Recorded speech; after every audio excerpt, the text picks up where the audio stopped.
Some of you adults come. I'm in a good mood. Okay.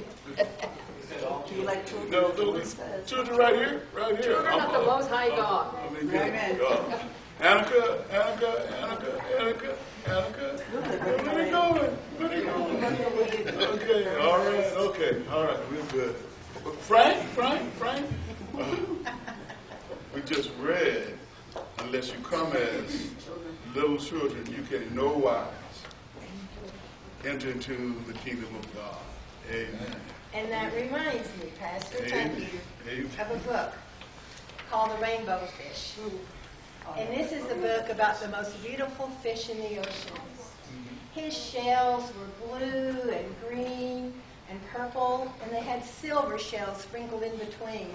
And he was so beautiful. But he was also selfish and self-centered. And because of this, he wasn't very popular.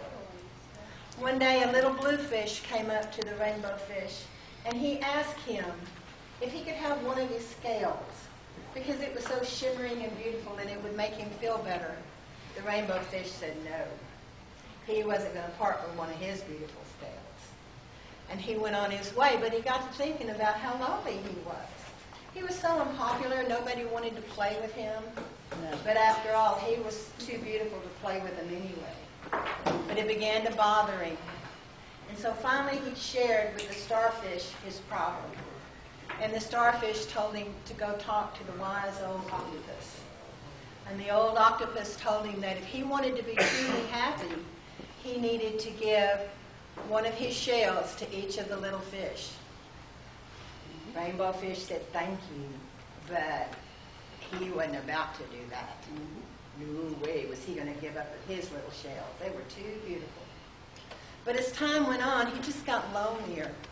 And then one day, here comes that same little blue fish asking if he could please have one of his scales. So the rainbow fish thought about it for a minute. Then he goes, okay, and he gave him one of his scales. Well, he had no sooner done this until he was just surrounded by all the other little fish begging for one. And so he decided to give each of them one. And when he was done, he had one scale left. He was no longer the most beautiful fish in the whole world, but he was the happiest that he had ever been. Because it is, as Jesus taught us, we should think of others before we think of ourselves. And if you want to be the greatest in the eyes of the Lord, then you have to be the least of the least here on earth. Amen. Amen.